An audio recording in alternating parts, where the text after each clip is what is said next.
All right. And I guess it's that time of the night. Time for jail.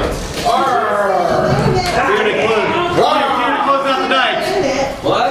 I said here to close out the night. Yeah. Please welcome. In other words, you get to scare us off this evening. Yeah, to chase everybody off. Please welcome your intellectual superior. That's right. How's it going, Jack?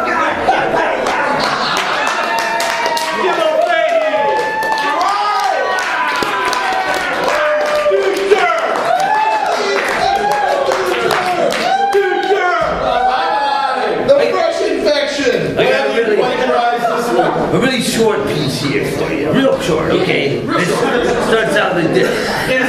I reworked this. You've never heard it before. Though Madonna dresses, dripping nubile wetness, warm gliding moisture, advances soft caresses, Anastasia. From my Quebec memoir, her backward pouting glances. So the sun was gone and the evening city sky was starry and black. And even though this part of downtown had been retaken by young and wealthy warehouse loft dwellers, occasionally the snooty wine store and gourmet grocery and art gallery and sous chef taverna were still visited by the occasional prostitute. Of course, one might argue it's all prostitution in the end, that is, with women and all. But these occasional prostitutes were the street-walking kind, and so lived with a kind of blot, even among artists. And even though, as again one might argue, this is the hustle that every woman on earth seems to be playing at one time or another. Ooh. And on this night, Jean-Paul had tipped his hat and said no thanks to repeated offers from women on gaslighted street corners, standing in the neon doorways of burlesque houses and waving from the windows of Turkish bathhouses and tattoo parlors. And this last establishment confirmed why Jean-Paul found it so easy to say no thanks to women of the night. Jean-Paul wanted God-given white and ruddy skin, but these girls were tanned with corrosive oils imported from Morocco and scarred with printer's ink, a blasphemous blemish on the most beautiful canvas God ever painted.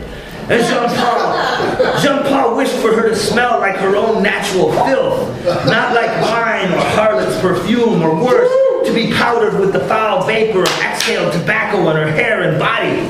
And what of the gold owls and amulets, the brass rivets and silver rings punctured through her skin, as though she wore an electric sign that read, "Other men were here before you, and they used needles."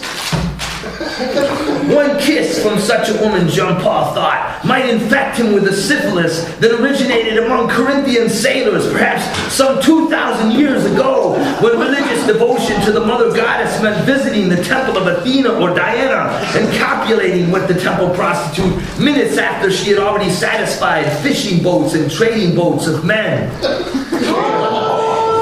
Such a woman loathes to be cuddled. The drunkard, the opium addict, the brawler, the child rapist, and the murderer are her true loves. When she follows a naive stranger's gentle touch, with her eyes, she is quietly mocking him. A bride of that dragon, that Dracula, the fires of hell in her eyes. She detests the bundling kiss and scorns intimacy if it is without violence and rough coitus. And on such a night, after walking through many streets of the same, Jean-Paul at last arrived at the cafe, the all-night purveyor of espresso and minty biscuits. And Jean-Paul took a table and a chair, a carafe and a cup and a saucer, and sat by a big window facing the street. Almost over, I promise. Real quick. Right here, okay. And Jean-Paul thought to himself, what a simple matter chastity becomes when women are so explicitly wicked. And not the delightful soiling and filthiness of an innocent peasant girl's natural desires whisked you, but something else altogether. A coldness toward humanity, a hatred of souls revealed through a hatred of bodies, the desecration of the temple of God by raping, stabbing, slapping, intoxicating, viciously assaulting, and finally murdering the temple of the body. Jean-Paul thought on whether he should pursue the vocation of a Catholic priest, for celibacy would come easy to him, and he wouldn't miss women at all. But then a girl named Anastasia walked into his room.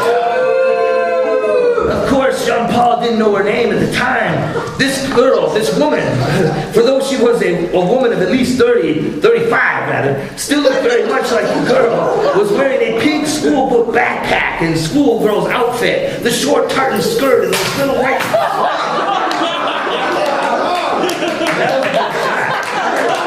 Who was that? It wasn't like a usual medium artist. Usually you guys can't throw to save your own life, but alright. The short tartan skirt and those little white socks and black and white shoes. And Jean-Paul thought for a moment, and as she walked up to the cafe barista's class display of baked goods. Okay. No. Wait. And asked the barista. Why are your babies stuck together? I know. Okay. Wait. Okay, here it is. Okay, wait. Okay, wait. Okay. No. Still look very much like blah, blah, blah. And then, for no linear reason at all, she bent over and grabbed her ankles. Jean-Paul concluded that she probably wasn't wearing underpants. Not that he could see for sure, but it was an intuitive thing, for he could see that she was a sort of exhibitionist. Amen, he thought to himself. And if she is wearing soiled white cotton underpants, well, that's just as nice. And just then, almost over, I promise. Just then the girl caught his gaze but only briefly, for Jean-Paul pretended to be reading something, and for no linear reason at all, she bent over and grabbed her ankles. She wasn't tying her shoes, and it was an odd time to be stretching or doing calisthenics. And all of a sudden, she blurted out with loud baby talk so the whole cafe could hear. Can I have a coconut and chocolate brownie? Jean-Paul wasn't sure if she wanted it for free, or if the girl was going to pay money for it. But the barista kindly excused the brashness of the request and gave the girl a brownie. The girl was standing again now, but only after holding her position, that is, holding her ankles for what seemed like a deliciously silly amount of time. Anastasia, for Jean-Paul was to soon learn that her name was Anastasia, had played the baby card and played it artfully. And now, rather than writing off women altogether as he had intended, Jean-Paul arose from his table and for the first time in his life walked toward a woman and tipped his hat and introduced himself politely.